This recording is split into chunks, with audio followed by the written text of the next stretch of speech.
a little bit older, the father had to go out of town for one day, so he asked his son, you do the worship. I've showed you everything, you know how to do everything. Your mother, she'll prepare the meal. Pay attention, pay attention. This is responding to your question. So, little boy, he brought the plate from his mother, placed it before the deity, and said the prayers, and waited for the deity to eat. And Gopinath didn't eat. So he cried and he pleaded, Gopinath, please accept this offering. So Gopinath ate everything. And his mother came and said, where's the plate? He said, Gopinath ate it all. And when the boy's father came home, that was his meal for the day, he said, where's the meal? He said, oh, our son made an offering and he said that Gopinath ate everything. What? Gopinath ate everything. Tomorrow morning we'll make a preparation. You ask him to make the offering. I'll stand behind the door and watch. Same thing. The young boy placed the whole plate before the deity, said his prayers, and waited for Gopinath to eat. And Gopinath didn't eat. And so he again said, please accept. I haven't made any offense. I'm offering this to you with love. Please accept. So Gopinath picked up with his right hand, he picked up a laddu and took a bite out of the laddu. And his father from behind the door said, I see, I see. Gopinath put the laddu back on the plate and stood there. Sometimes the deity eats everything. Not always. He eats everything, but he usually leaves everything. Because his eating process is not like you and me. If we eat everything, it's gone. When Krishna eats everything, it's still there. Okay? Okay. So we're going to have class, and you can have some more questions later, okay? Huh? Okay? Okay.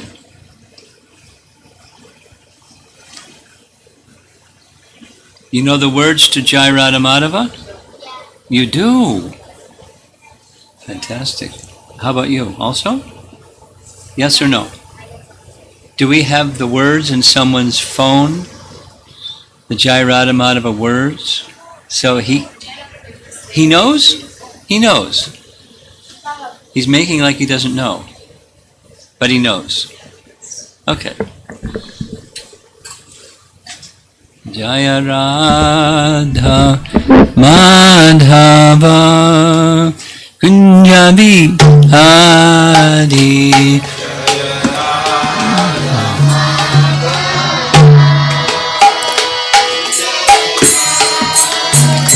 Jaya Radha Madhava Kunjabi Hari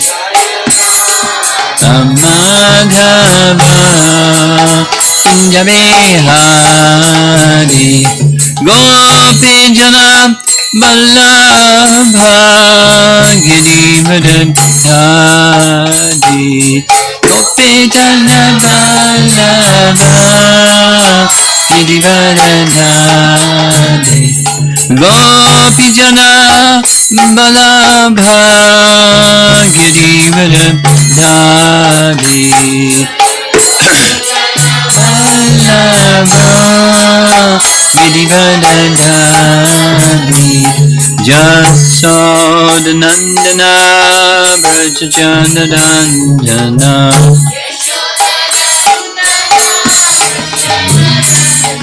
Jasodanandana Vrajajanaranjana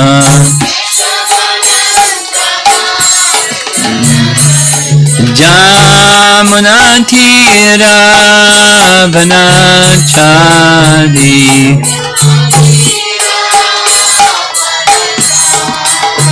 Jamunatira Vanachadi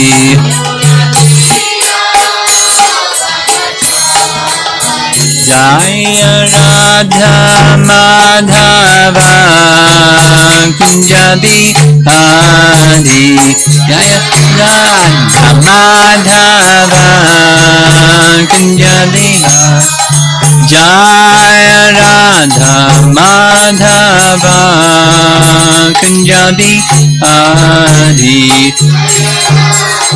Madhava Kunjabi Adi Gopi Jana Balabha Girivardhari Gopi Jana Balabha Girivardhari Gopi Jana Balabha Girivardhari Gopi Jana Balabha Girivardhari Jasodanandana Vrajajanaranjana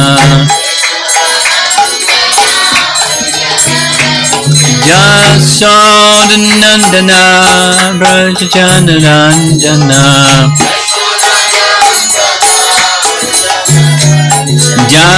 Jamunatira Vanachadi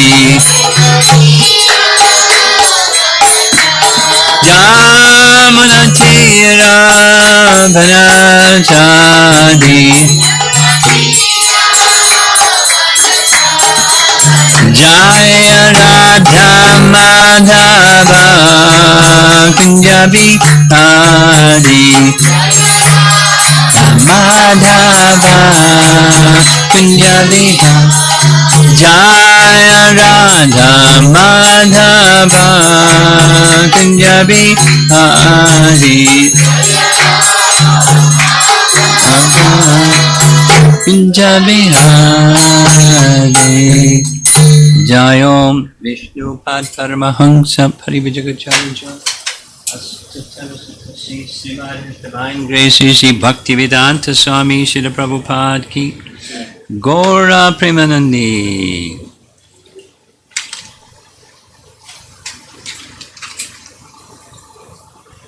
If you have one of these, please turn it off or vibrate or something, because it'll be very embarrassing if your phone rings in the middle of class. We wouldn't want that. Me too.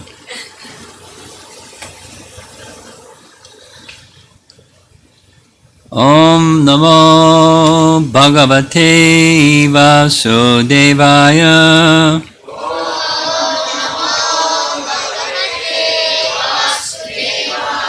Om Namo Bhagavate Vasudevaya.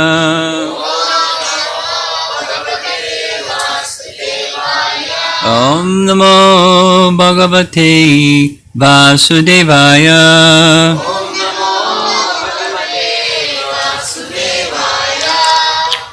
So we're going to go to Vṛndāvana right now by sound. No visa, no passport, no long plane ride. By sound. Srimad Bhagavatam, Canto 10, Chapter 38 is Akrūra going to Vṛndāvana. So, a little background. Who's Akrūra? Answer. Akrūra is Krishna's uncle. And actually, he's several generations elder to Krishna. And when Akrūra goes to visit Krishna, Krishna's around 11 years, 8 months. He's not yet 12. How old are you? How old are you? Age? 9.5. Working on 10, right? Yeah. He was 11 and a little more than half. Pretty young. And Balaram, same. And Akrūra was very old. And they were from the same Krishna as the son of Vasudeva and Devaki. Of course, he doesn't belong to any family, but he took his birth, his pastime of taking birth, in the same dynasty, the Yadu dynasty, as Akrūra. So Akrūra was staying on in Mathura because he knew that Krishna would appear. Several reasons. One of the reasons was Kamsa, bad guy, right? Kamsa was a bad guy. Kamsa was told that the 8th child of Devaki would kill him. And Krishna was the 8th child of Devaki. And he was told that the 8th child of Devaki, that one that was told he would kill you, that's Krishna. I mean, Narada told him. Narada. Why did Narada tell him that? Because he wanted to hurry up and have Kamsa killed. And he knew that Krishna would do it. So he told Kamsa, hey, Kamsa, the 8th child of Devaki, he's over there in Braja, son of Nanda Maharaj. He's actually the son of Vasudeva. Vasudeva tricked you. What? I'm going to kill Vasudeva. No. If you harm Vasudeva, Krishna will run away. He'll hide. You won't be able to kill him. You want to kill Krishna, not Vasudeva. Don't make that mistake. Be smart. Kamsa, come on. Invite him here to Mathura. Have a big festival. Have a big celebration, brahmanas, this and that. And you can kill him when he comes here. Narada knew that Krishna would kill Kamsa, but he wanted to make the arrangement so Krishna could kill him in Mathura. There's many other details, but so Akrūra, Uncle Akrūra, was sent to bring Krishna. Oh, Akrūra was really happy. I get to see Krishna. He was seeing Krishna in his meditation. Although he had never met Krishna, he just heard descriptions of Krishna. So he knew what he looked like through descriptions, and he was in meditation upon seeing Krishna within his heart. But now he was going to see Krishna directly before him. So he's on this really special chariot arranged by Kamsa. Just Akrūra, because there had to be room for Krishna and Balaram to come on the chariot. So he's alone, absorbed in Krishna meditation. And specifically, the anticipation of meeting him. Just like all of us, we're chanting. And what's the purpose of chanting? Well, it's to remember our relationship with Krishna that we've forgotten. And the way to remember Krishna when we've forgotten him is to consider how to be of service to him. Rishikeni Rishikesha Sevanam. You use your senses to serve the master of the senses, like offering your food to Krishna. You use your senses to serve the master of the senses. And you make a nice offering, and Krishna is pleased. And then you have Krishna Prasadam. And a whole lifestyle that's remembrance of Krishna like that. So we're chanting to remember our relationship with Krishna with the prayer that one day, even in this lifetime, Krishna may be present before us and we can directly serve him. So he can come before us in his deity form also. He can come before us in his literature form. Srimad Bhagavatam is said to be, according to Padma Purana, Srimad Bhagavatam is Krishna himself in a literature form, a literary form.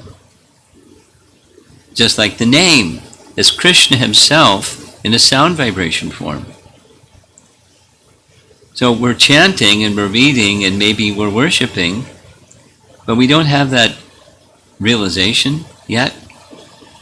So Akrūra, that's the place that he's in that place. He's in the place of anticipating with great eagerness today. Today, I'm going to see the Lord of my life, who I've been singing his praises and remembering and offering prayers to. I'm going to see him. The anticipation is really fitting for us. We're not way up there, we're way down here. But the anticipation of coming to that stage of life is an important element in getting there. It may be far, but there's this saying, even a very long journey begins with the first step, and then the next step. So we're making step by step towards what end? Being with Krishna again. Not just notionally or religiously, but practically. So that's the application part, the anticipation. And that's what Akrūra is teaching us. So he's, in addition to many of the verses that we heard about his feelings, ecstatic bhavas of different types, he's now going to the topic of Krishna Tattva, or the truths about Krishna. So I'm going to read, for those of you that want to follow along, 10:38:13. 10:38:13. You ready? We're going to Vṛndāvana now. Okay, let's go. Akrūra is not speaking, he's thinking to himself. Shukadeva is explaining his thoughts. That same Supreme Lord has descended into the dynasty of the Sattvatas. That's another name for this Yadu dynasty, the Sattvatas. Those who are situated in Sat, or in truth. Sattvatas. Why did he descend? To delight the exalted demigods who maintain the principles of religion he has created. Residing in Vṛndāvana, he spreads his fame, which the demigods glorify in song and which bring auspiciousness to all. So, what's that? To delight the demigods. Well, going back to the early parts of Canto 10, the demigods were harassed. And earth was harassed, both. So earth, in the form of a cow, went to the demigods went to Brahma, Brahma went to the shore of the milk ocean and prayed, Vishnu, help! So he said, I'll come. I'll protect you, and I'll relieve the earth of the burden of demoniac kings. That's the reference. Krishna descended into this realm because of the prayers of the demigods for relief, and Mother Earth for relief from the burden of demoniac kings on the surface of the earth. It was really intense. And those same demigods who were being delighted by Krishna's making his appearance, they're also being described as the maintainers of Dharma. What's Dharma? You know the meaning? Some idea? Dharma. How about you? Oh yes, you know. Dharma, no, you're behind you. This young girl behind you in the purple dress.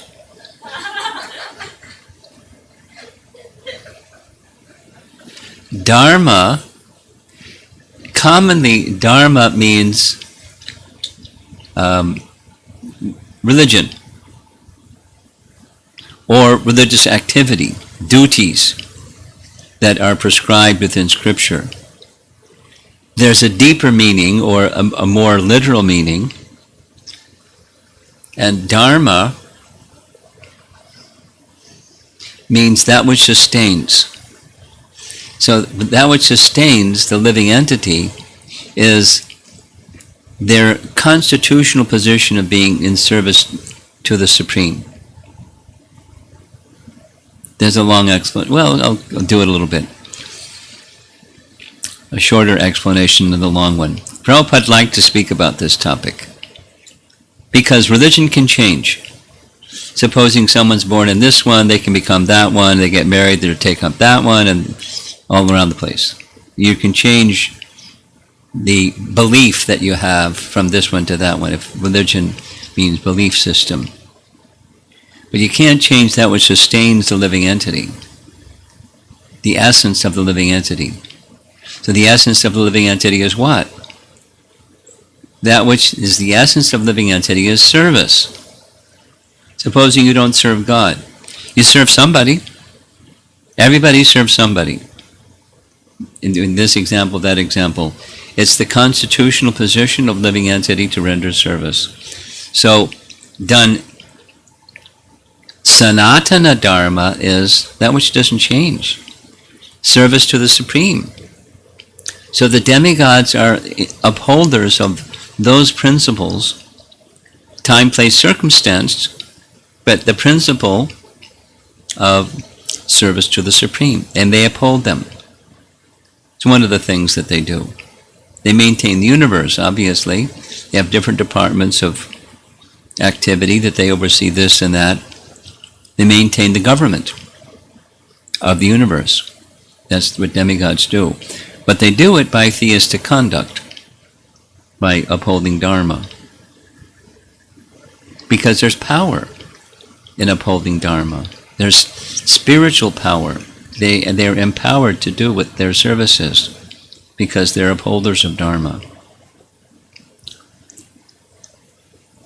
So he, that same Supreme Lord being spoken of in the previous 10 verses, has appeared in the dynasty of the Sattvatas, this Yadu dynasty group, for the pleasure and delight of the demigods who maintain principles of religion, which he created. He created the place, he created the principles of Dharma for the place, and the demigods are upholding those principles of Dharma, of the place that they're overseeing, maintaining the affairs of the universe.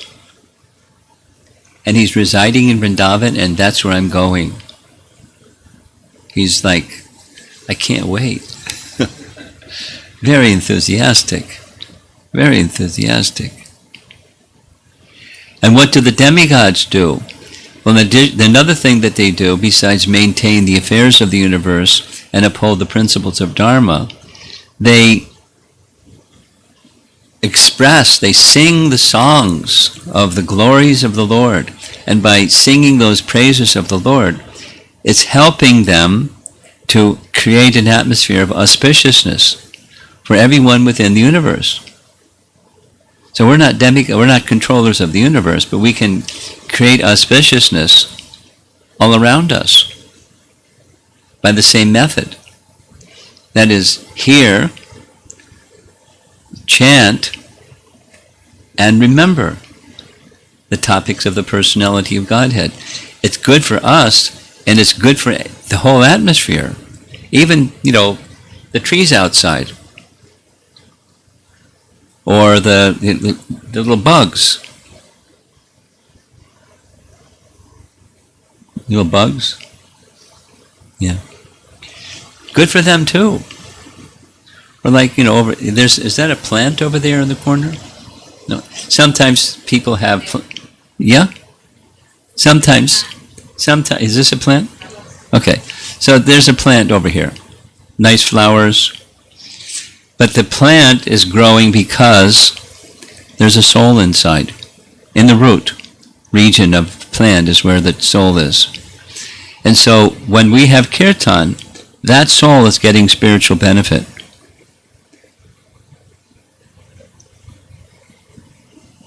And if you offer water to the plant that's been offered to Krishna, water that's been offered to Krishna, they get more spiritual benefit. Because it's Krishna Prasadam. Krishna Prasadam, Krishna. So the soul is getting benefit. The plant is going to get water if you water it with regular water, but water it with the other kind, what's been offered to Krishna kind. And they'll go, yummy! Krishna Prasadam.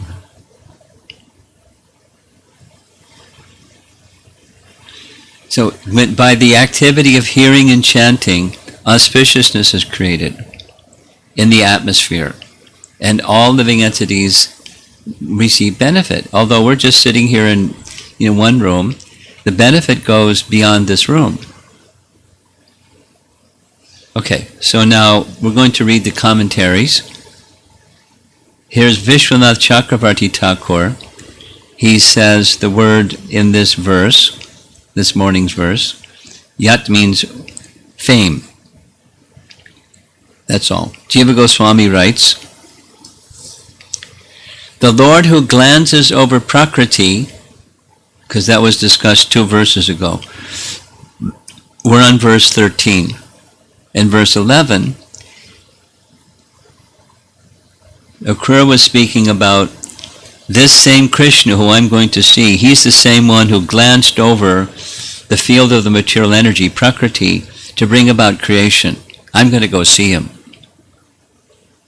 And that same Supreme Lord, he's taken birth in the same dynasty that I have. Because he's just merciful. He's making, he who's, you can't see him otherwise. Who can see Mahavishnu? Forget it. It's not humanly possible. But if he reveals himself, so he's revealing himself by this, little 11-year-old, 12-year-old boy's form that we can see. I'm going to go see him. How merciful. Just like the deity form that sometimes people have deities in their home. That's a mercy form. He has no material form. He has a spiritual form, but his spiritual form can be manifest, if he so desires, in a form that we can worship. Even we're conditioned souls, we don't have spiritual vision. He can make himself accessible in a deity form, or in a picture. According to the scriptures that describe worshipable forms of deity, one of them is picture. It doesn't say photograph, because there wasn't photographs when the Vedas were written, but painting by color on two-dimensional, that can be worshipped. And Krishna can be approached. He can reveal himself through that form. He can be worshipped, and he can exchange with us through that form. So, Jiva Goswami is saying this verse 13 is making the connection with the 11 and 12. What's that? He's the Lord who has glanced over Prakriti. And then verse 12 says, that Lord whose actions and qualities purify the universe, he brings about the universe, he purifies the universe, and now he's appeared. Those 3 verses are together. He creates the universe by his glance, ikshate. He purifies the universe by his qualities and by his activities. And he has appeared.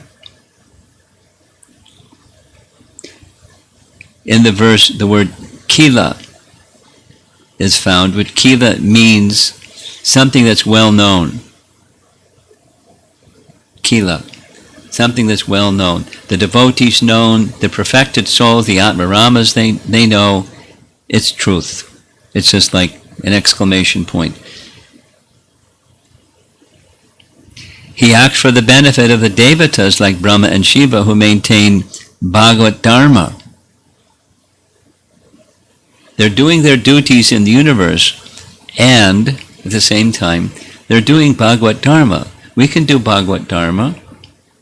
We can do our duties in whatever, sannyas life, student life, married life, this ashram, that ashram, this varna, that varna. From whatever our natural position is, we can be engaged in Bhagavad Dharma. We can also be maintainers of the principles of Dharma as the demigods. And that benefits us and it benefits others who we come in contact with. That's nice. If you can just by your life, you can benefit others, that's pretty nice.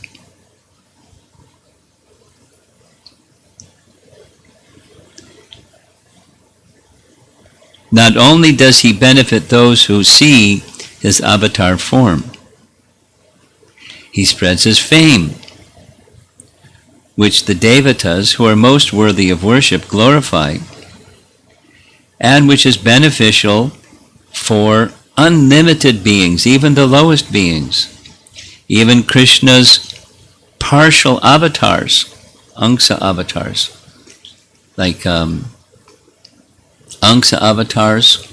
Angsa means a part, and so there's swangsa and vibhinangsa. There's parts and there's wholes. So sometimes Krishna expands. For example, a nice example is Narada Muni. Narada Muni or Brahma. Narada Muni and Brahma are jivas. They're not in the category of Vishnu Tattva. They're in the category of Jiva Tattva. But they're empowered. Narada is really empowered with the fullness of the Lord's Bhakti Shakti. Narada. Bhakti Shakti. Just a tiny jiva, but he's empowered and he's really powerful. Or Brahma. He is empowered with the Lord's creative potency. Shrishti Shakti. King Prithu. He's empowered, living entity, empowered by the Lord's ruling potency. Palana Shakti. So sometimes it's his own personal expansion. Sometimes it's a living entity, a tiny spark, that's also functioning as an avatar of him. So his presence is beneficial for everyone, that's the point.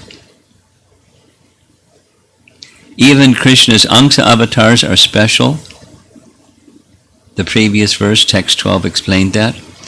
The Lord in performing his actions is not like us, who are controlled by karma. Rather, he is independent. He is in a different category. He's in the Ishvara category. He's not the controlled, he's the controller. And that's the person I'm going to see, Akrūra is considering. One who's not controlled, but the controller of all who are controlled.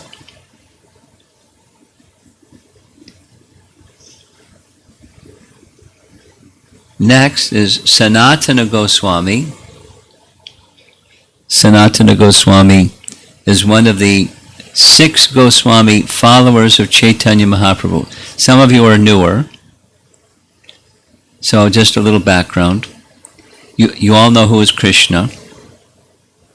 And after Krishna disappeared, he appears once in a day of Brahma, which is a long time. It's a long time.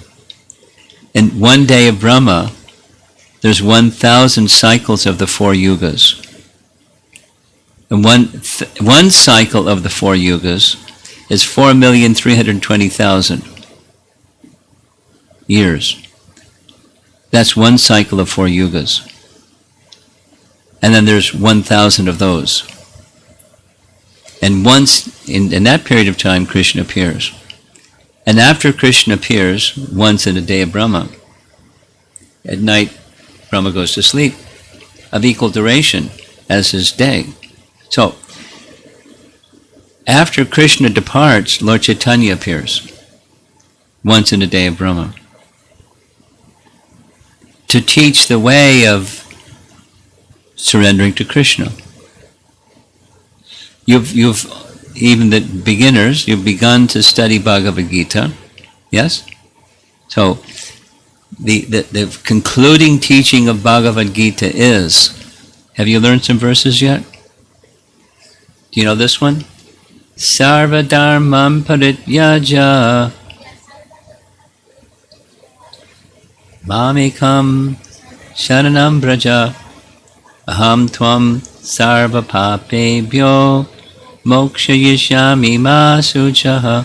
You know the verse? No, you're behind you, to your left. Do you know the verse?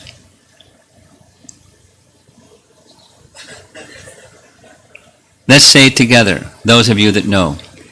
Sarva dharmam parityaja mam ekam sharanam braja aham tvam sarva papebhyo mokshayishyami ma suchaha. It's a nice verse, you should learn it. So,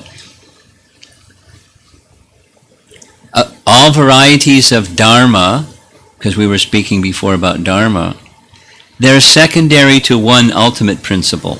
What's that one ultimate principle? Mam ekam sharanam. Surrender to me. Take shelter of me. Give yourself to me entirely. So, Chaitanya Mahaprabhu appears to teach how to do that by his own example. It's Krishna teaching how to be a devotee of Krishna. Because who can be a better teacher than Krishna? How to be a devotee of Krishna. So that's Lord Chaitanya. And Lord Chaitanya had many transcendental associates. And chief amongst them are the 6 Goswamis of Vṛndāvana. 6 Goswami, you'll hear that again and again. The 6 Goswamis of Vṛndāvana, principal followers of Lord Chaitanya. And the foremost amongst them, eldest, is Sanatana Goswami. So Sanatana Goswami is going to comment on this verse, 10:38-13. Here's his commentary. Now in Vraja, manifesting his nature as Bhagavan, Krishna has appeared. He is shown more particularly than previously. Previously means other incarnations. Now he's manifesting his fullness. But he has also appeared in the Yadu dynasty. Even though he is the creator, he has appeared now. And this is well known in the scriptures, this word Kila again. He benefits the Devatas who protect his laws. If the Devatas were to suffer, his own laws would not be true, because he protects those who uphold his laws.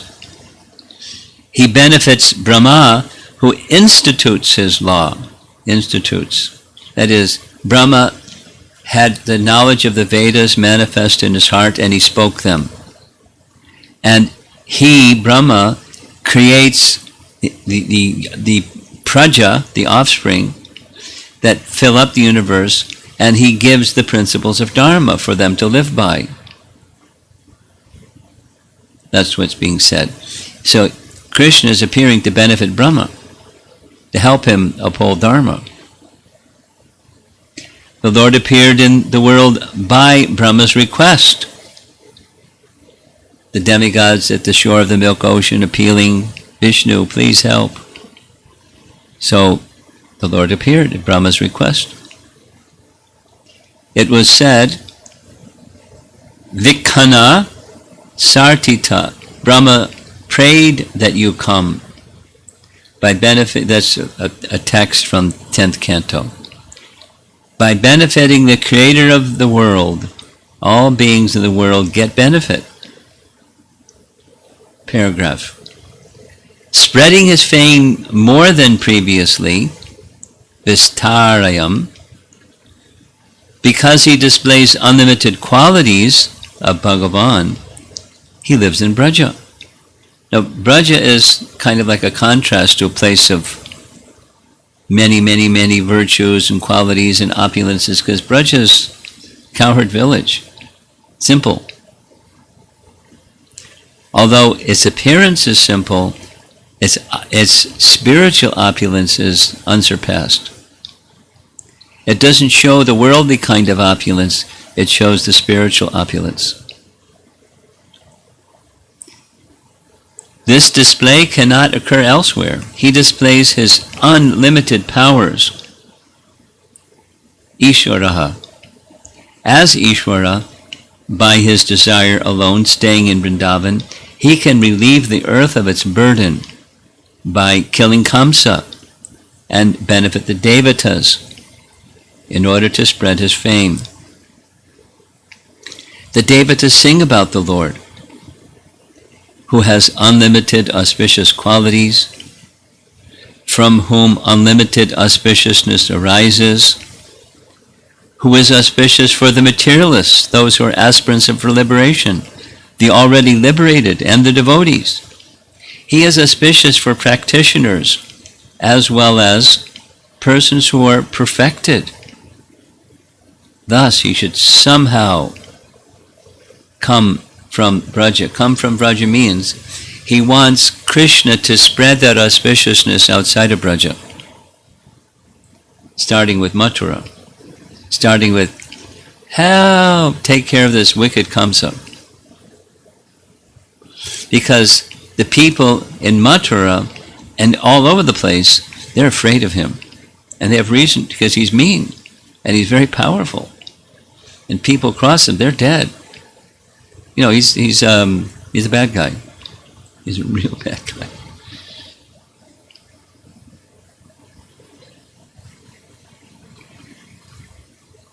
There's a little more reference that I'll make, and we'll finish for this morning. Now it's afternoon.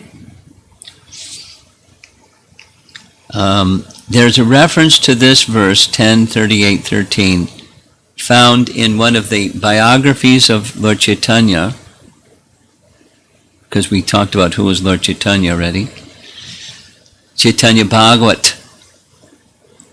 Just like Vyasadeva compiled the history of Krishna's life in Bhagavat Purana, or Srimad Bhagavatam.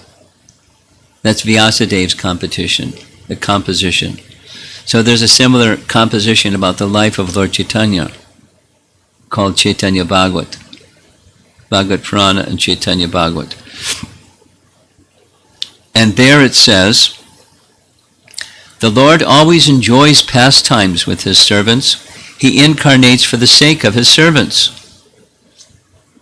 He's just giving them pleasure. He doesn't have to do anything. He's not obliged. He's reciprocating with their love. That's why he comes. And then there's a reference to a Katha Upanishad verse. Prabhupada would sometimes quote this. Nayam atma pravachanena labhyo namedasa na bahu na shutena yam evaisha vrinutetena labhyas tasyaiva atma vivrinute tanum syam.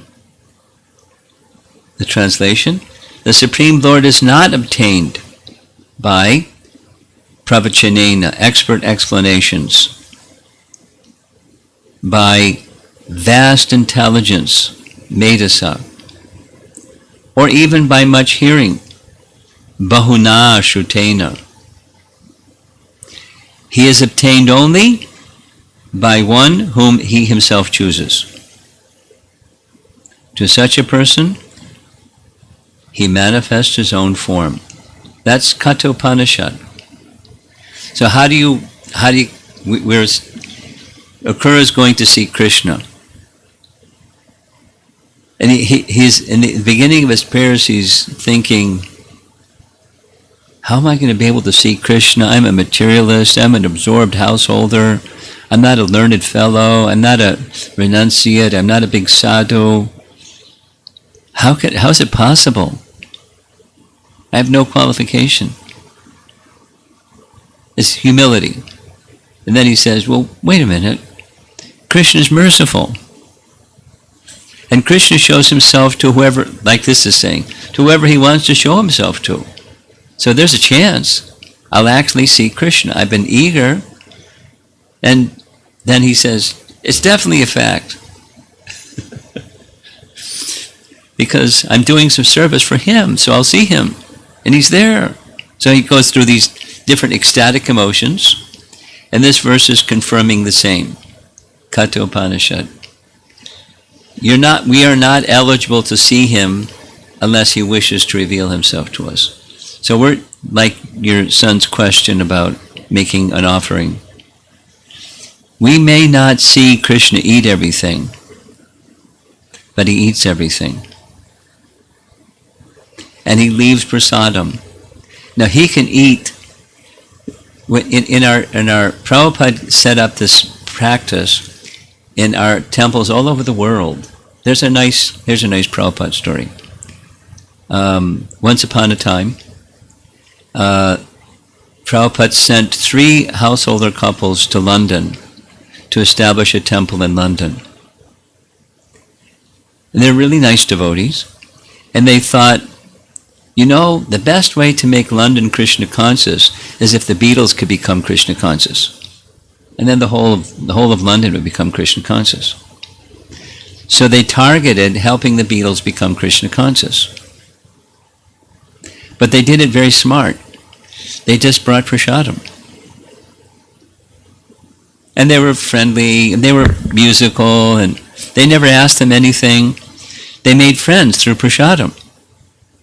And then gradually, they didn't even need a pass to get into the back. Every time there was a concert, backstage, there they were with prasadam.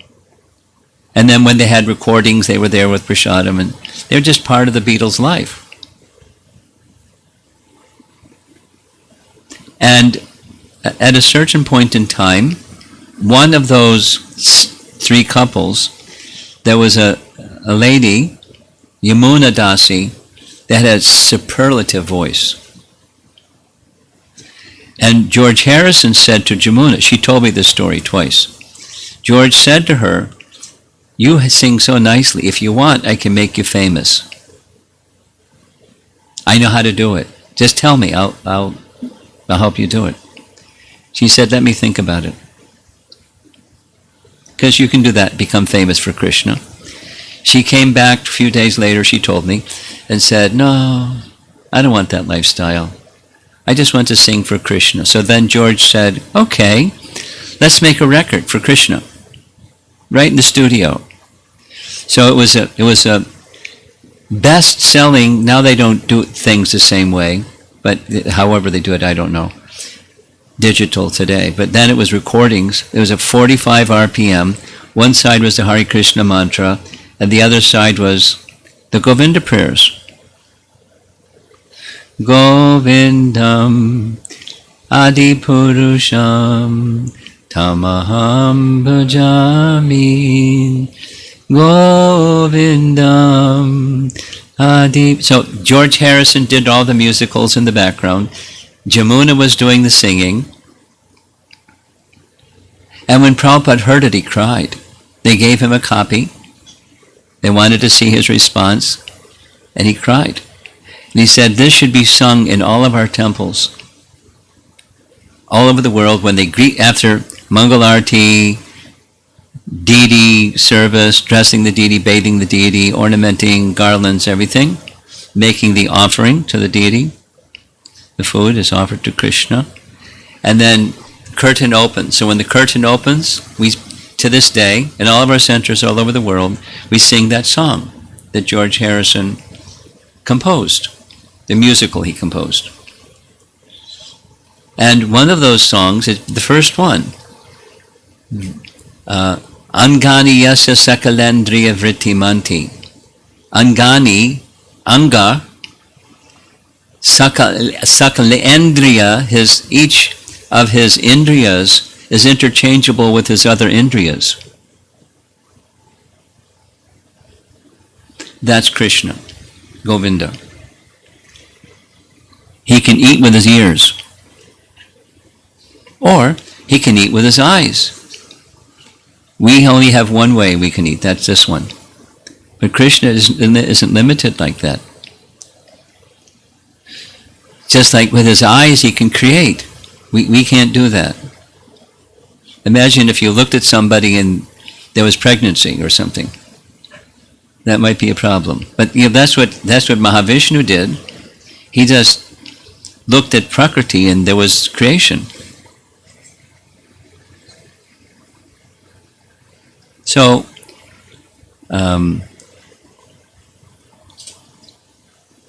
he's all powerful. And so if he chooses from his all powerfulness, if he chooses, he can reveal himself to others. Just like that. Voila. Voila is a French word. You heard that one before? Voila means there it is. Kind of like the Sanskrit word bhavati. There it is. So then this is the last.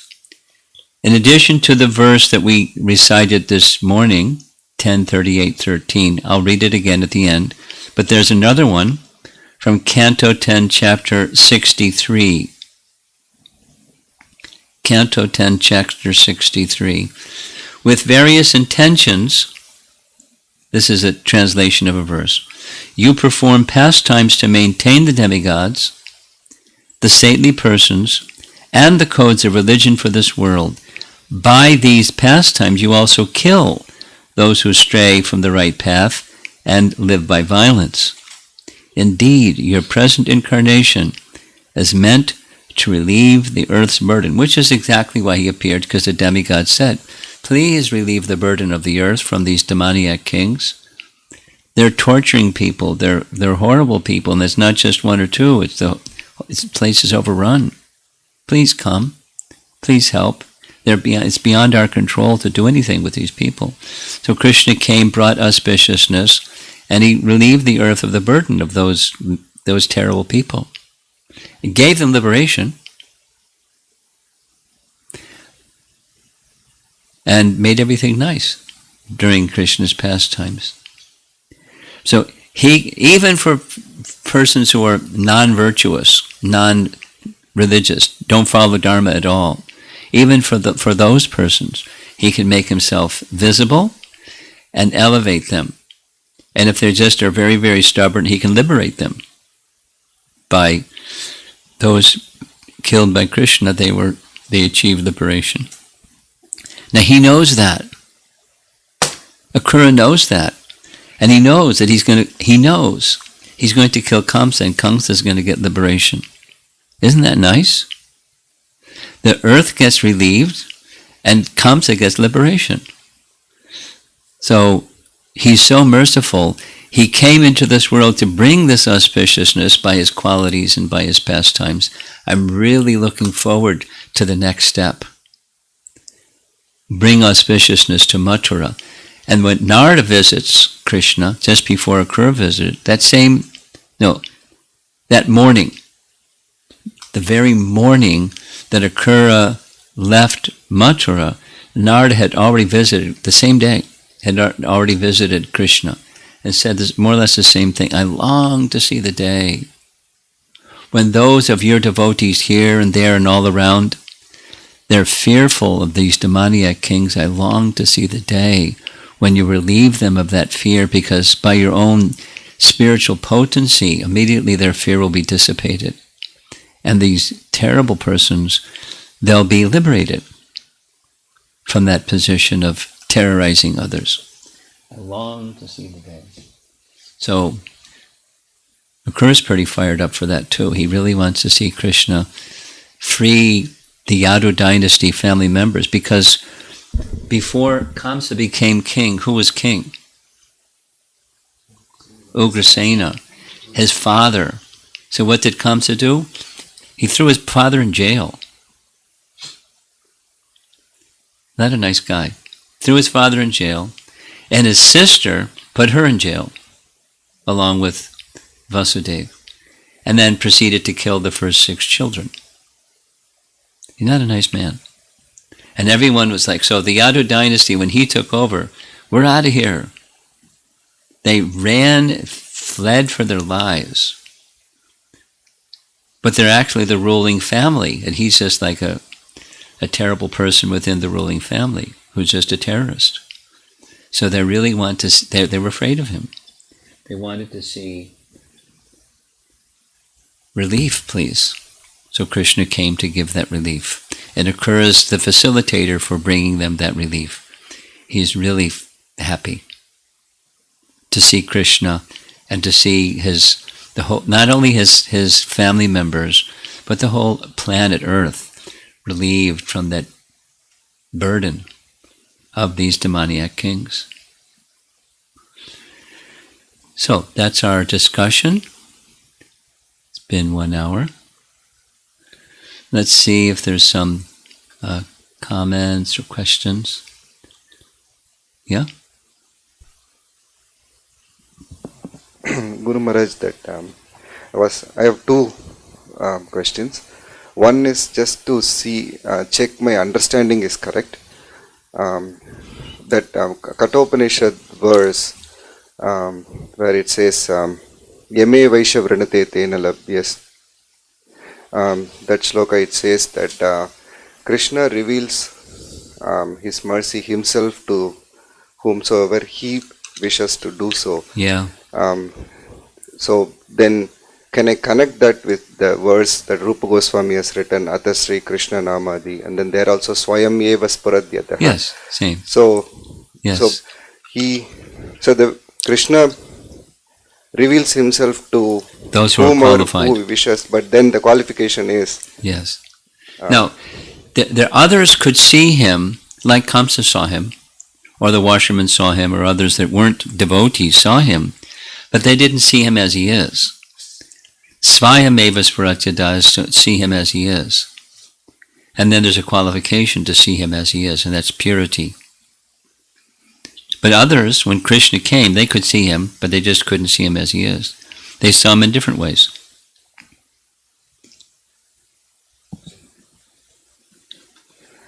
And that is why Akrūra is praying that to see him in a proper... Yes. With a proper consciousness. Yes. Yeah. Okay. And my second question, Maharaj, is, can you explain the liberation, the Sayujya liberation? What will the soul do after that liberation? What is the activity of that? They don't do any activity. No activity. They just sat. They exist. Like a star twinkling in the sky. They twinkle. And do they get out of there at all, or? Well, because the nature of the soul is the same as the nature of Krishna, but just tiny. So Krishna is Satchit Ananda, and their Ananda is not being fulfilled. And so what happens is they fall again to a place where there's some activity. They come back again to the material world. Aruya krichchena param param tada patantyada.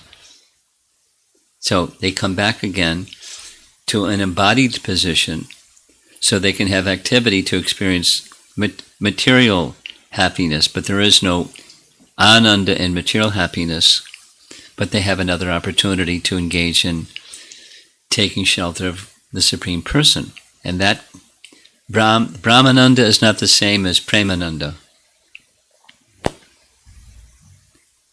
Does anybody here not understand that? Should I explain? Brahmananda is the happiness of Aham Brahmasmi. I am spirit.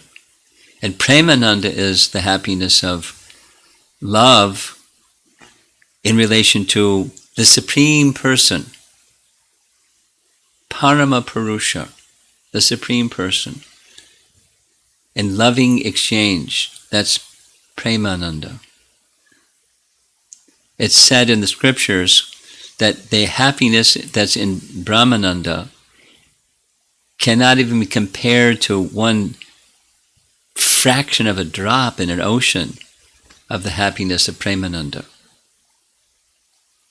It's insignificant. And what does one do there? You just exist, period. No activity.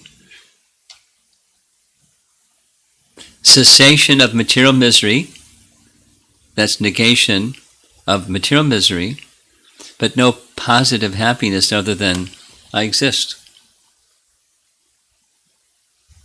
That's not real happiness. It's not complete happiness. I exist. So wanting that, what happens according to the Bhagavatam, that one will fall from that position after some time in pursuit of greater happiness than just I exist. But it's not found here either. Okay, someone else? Hey, up front here. Like, why can't Rama fly? But why can Hanuman fly? Why can't Rama fly with Hanuman? Okay. I think I understand the question. Hanuman can fly, why Ram can't fly? Ram can do anything. Let me ask you, is there something Ram cannot do? He's the Supreme Personality of Godhead. He can do anything. Anything. He can make the universe disappear. He can create another universe. He certainly can fly. But he's giving Hanuman some service. Isn't that nice?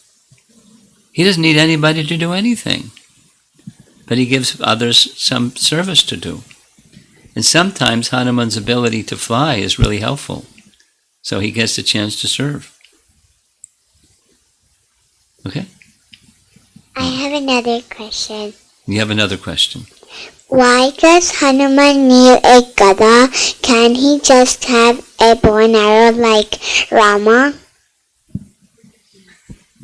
Why does Lord Hanuman needs gada, a club?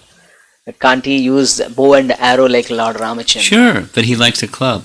He sometimes uses rocks and boulders and tree trunks, and sometimes he uses a club. Sometimes he just uses his fist. But he leaves the bow fighting to Ram. He likes the up-close combat. Sako. That's Hanuman. Okay? So, why is Krishna blue and Balaram white? Why is Krishna blue and Balaram white? Because he wants to be. He doesn't need a reason. He doesn't need a reason. Sometimes Krishna appears in Dwarapa Yuga, right? So there's the 4 yugas. You know about that, right? Satya, Treta, Dwarapa. Ram appears in the 2nd yuga, which is Dwarapa Yuga. The tree can be Treta Yuga. Ram appears in Treta Yuga. So there's colors of the Yuga avatars. Anyway, this is a little complicated. Too much information for you.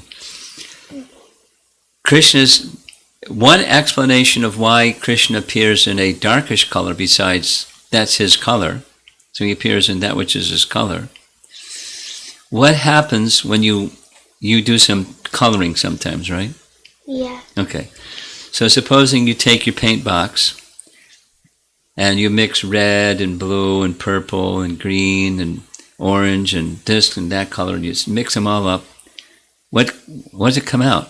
Like brown or black? Yeah, black. Krishna is the sum total of everything. His color is the sum total of everything. That's what one of our acharyas say. Why is he black? Because he's the sum total of everything. But it's his color. It's not a material color. It's his hue, duty. We were at somebody's home the other day, and the girl's name was Duty. Means luster. Duty means luster. So Krishna's luster is blackish. Radha's luster is golden.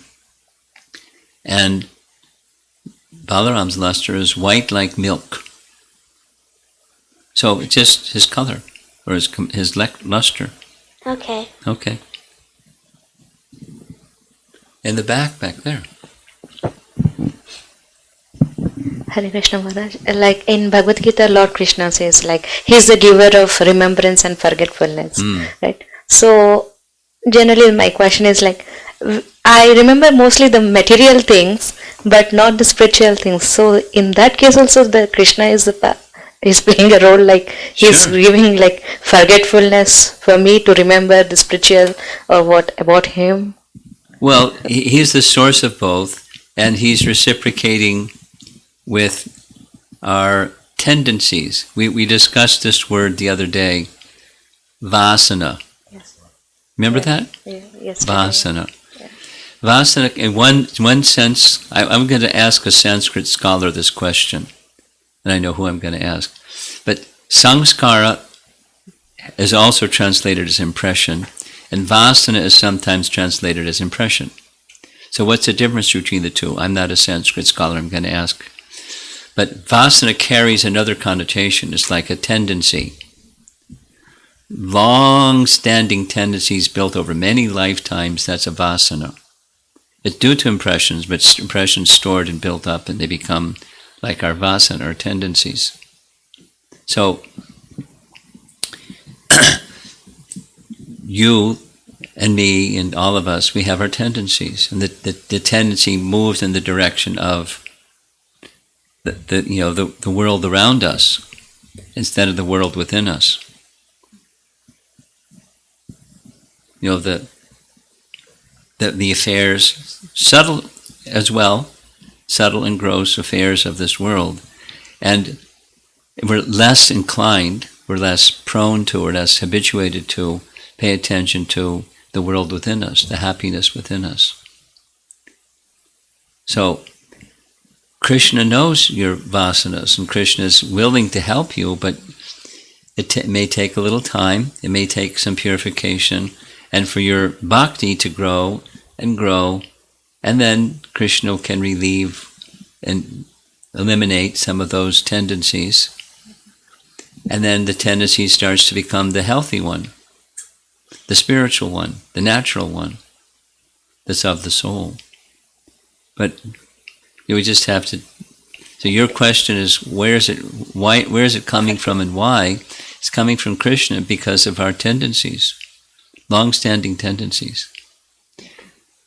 But there's really good news. Krishna will remove that. Read carefully Bhagavad Gita, chapter 10, text 11, where Krishna says he'll relieve you of those tendencies, residual tendencies, personally. And otherwise, the tendencies will remain. So in other words, the mechanical processes of yoga don't dismiss tendencies. They'll come back. Like a bungee cord. You kids, you know what a bungee cord is? That kind of elastic thing, it has two hooks on the end. You use it to stretch and hold something in place. You hook it on something. You know what that is? You don't know what that is. It's common in the West, at least.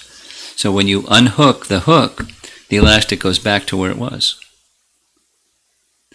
So you can stretch a bit without bhakti, and you can start to live a life that's a little bit patterned differently, but as soon as you unhook the two hooks, it's back to where it was before. The tendency resumes.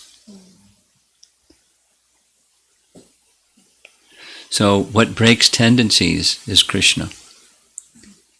So therefore we're dependent to our material conditioning to be squeaky clean, completely not just reduced, but gone permanently. We're depending upon Krishna. Krishna can do that. Krishna will do that. But we have to be patient and little practicing, perseverant, and depend on mercy. And Krishna says, oh, she really wants me. Okay. Gone. Clean. Here I am.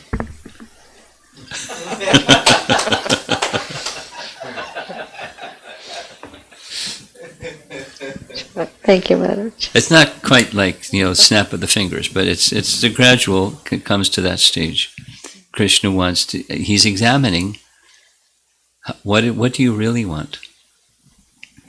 I want to be good. Okay, you can be good. I want you, well, I don't know. You sure? How about something over there? How about something over there? He's examining. Upadrashta anumanta cha. Any ladies in the back there? You have something you'd like to discuss? No? Okay. Okay, up here. Oh, go ahead while you have the mic. So in Bhagavad Gita 18.66, Krishna says that he will give liberation.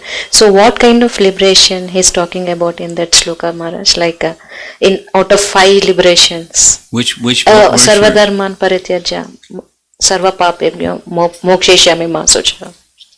Well, it depends. The answer depends. What type of liberation depends upon our orientation towards Krishna. He's ready. Okay. What do we want? Okay. And so, if we want him in full, he'll give himself. But what do we want? Okay. So it depends on our orientation to him. And that connects with another verse of Bhagavad Gita, of the different types of liberation. Yeyatham mam prapadyante tang sadaiva bhajamyaham. As they bhajami, as they worship me, I reciprocate. He's very flexible. Yes, Maharaj, thank you. Maharaj, this question is from today morning's class. You said one should hear Hare Krishna Mahamantra from spiritual ears. So I was trying to understand, how would I know whether I am hearing from my spiritual ears or general? You would know because you'd feel ecstasy. Oh. Okay, Maharaj. How do you know when you're full? Nobody has to tell you. You feel full. Yes. So when you're feeling the fullness of the presence of Krishna, you're hearing with your spiritual ear. Is there a way to activate it if I'm not able to experience it? You practice. You know, the effort and mercy. Same formula.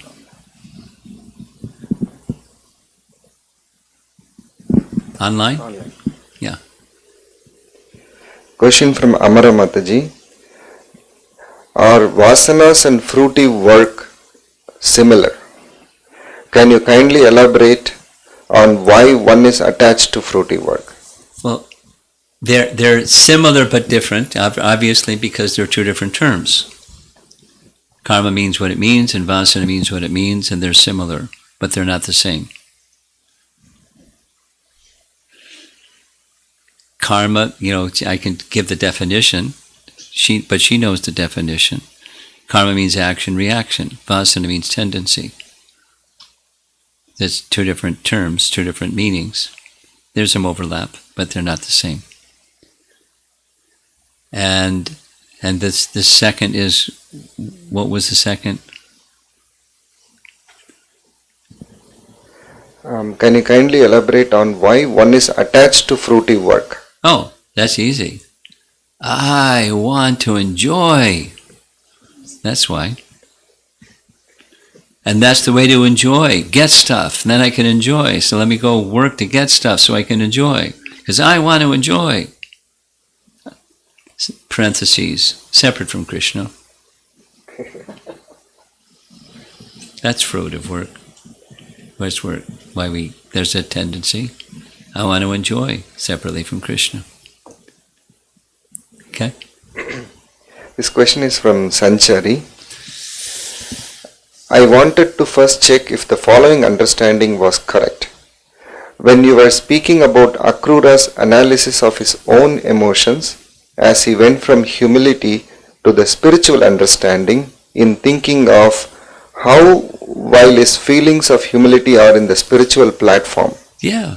he is actually performing a duty for Krishna, so he can't get lost in those feelings. No, the premise of her question is misleading. His humility is not material. His humility is totally spiritual. There's a difference between material and spiritual, anything, including spiritual material humility. His humility is in ecstasy. It's one of the 33 Vyabhichari Bhavas. In Sanchari, you can look it up in Chaitanya Charitamrita. It's one of the 33 Vyabhichari Bhavas. It's not material. And it's just moving like waves in the ocean of prema. There's this wave, and then there's that wave, and then there's that wave, and it's an ecstatic emotion. Spiritual emotion. And her question continues, and second, I was relating this to the spiritual journey of a regular spirit soul and how humility almost becomes a quality controlled by the mind and sometimes keeps one from actually persisting in their services. That's material humility, not spiritual.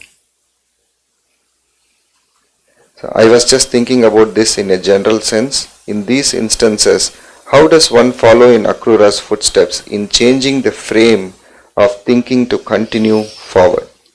It requires a spiritual conception and purity.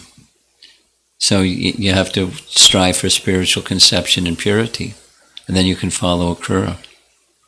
Otherwise, you won't understand Akrūra and you'll be bewildered and everything.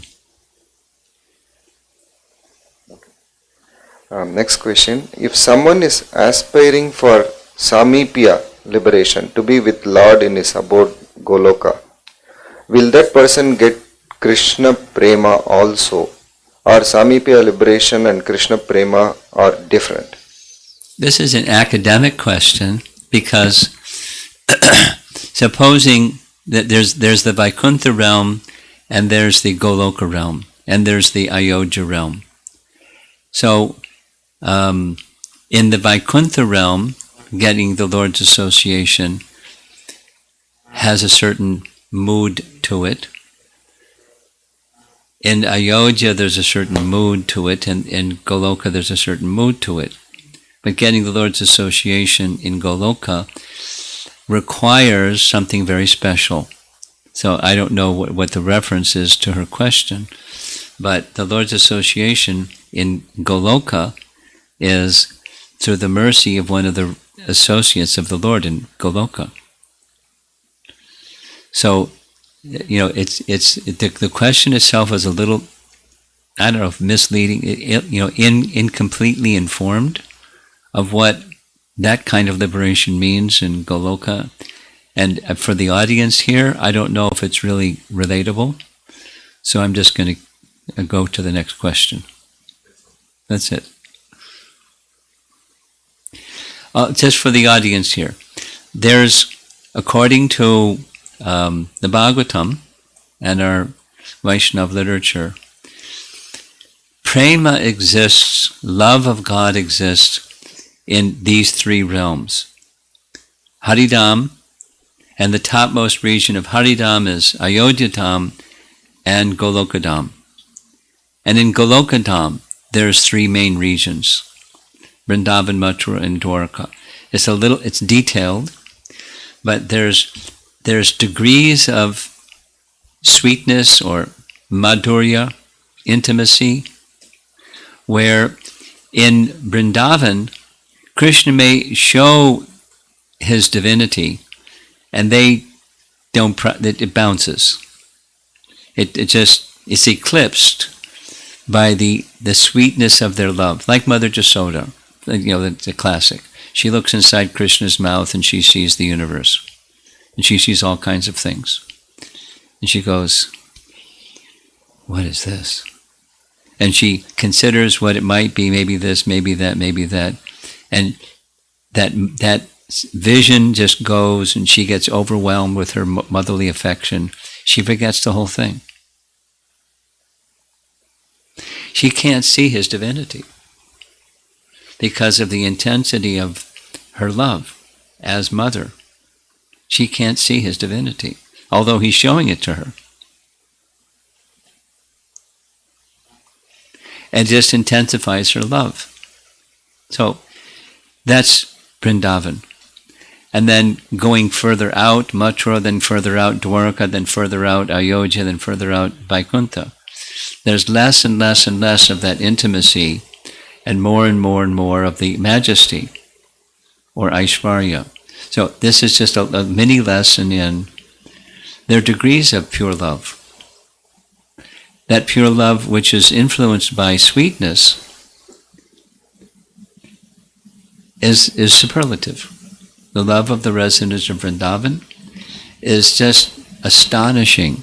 Let's say to Queen Kunti, in Queen Kunti's prayers, Canto 10, Chapter 8, Canto 1, Chapter 8, Queen Kunti.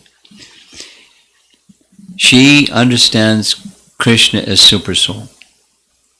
She can't understand the love of Mother Yasoda. She reveres the love of Mother Yasoda, but she can't understand it. And she can't understand the love that Krishna has for Mother Yasoda, because she sees, here's Krishna, who is my nephew, my brother's son, but I see him as Supersoul. He's treating me like his aunt, his father's sister. And he comes and touches my feet, and I go, no, you're the personality of Godhead, you're the Supersoul. So her heart is troubled. But Mother Yasoda, she's got a little stick, a lati, a little skinny stick in her hand. And Krishna's crying in fear of the stick in Mother Yasoda's hand. So she throws the stick away because she can't stand to see Krishna cry. And Krishna's, it's not crocodile tears, he's not play acting. He's crying in fear of the stick in Mother Yasoda's hands. The love that Krishna has for her, that she has for Krishna, Queen Kunti can't enter into that. It's beyond her capacity. She marvels, but she can't understand it. So, the love in Vṛndāvana is very special. There's a sweetness, an intimacy, a closeness of affection that's beyond the understanding of others who are also pure devotees. There's many examples of that. So that's where this discussion comes from, the question that was just raised. So, one question. Yeah? The Tattenukampam verse, Mukti Pade Sadaya Bhak, that Mukti, the liberation, what is that liberation? It's the same as her question. Etamam prapadyanti. It's the same one, same question. Depends on one's regard. Maharaj, in this question of Samipya Mukti, I remember discussing this with my brother, and that was an open question for me and for him.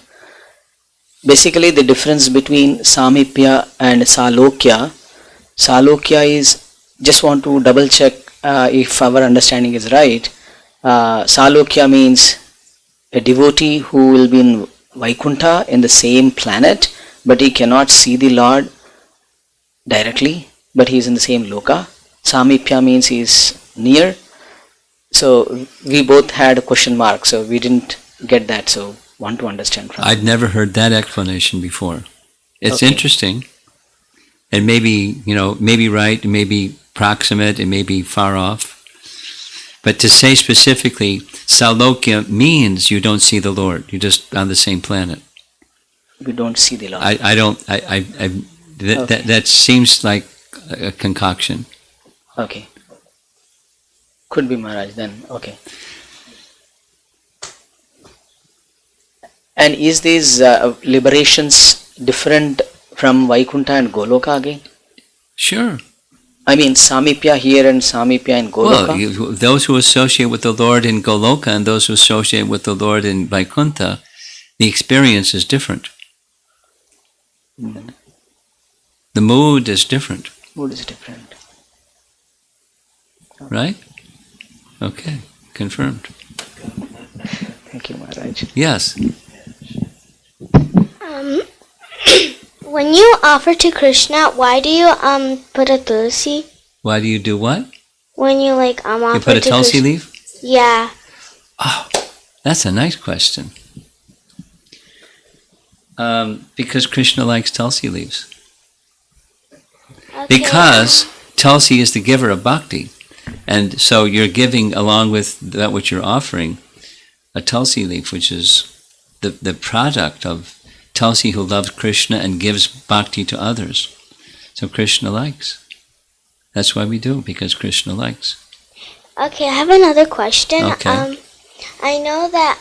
Oh, I heard that tulsi is like a person, but then why do we eat it then? What's a person? Tulsi. Tulsi. leaf. Tulsi is personified. She's a devotee. Well, the tulsi plant is a person, but your understanding is the leaf is a person? I'm saying We like don't eat that. the plant. I'm saying like We that. eat Tulsi, because because the plant, the tulsi plant, is making an offering of service to Krishna, and you're accepting the remnants of the offering of service to Krishna. Okay. Okay? That was a good question, though.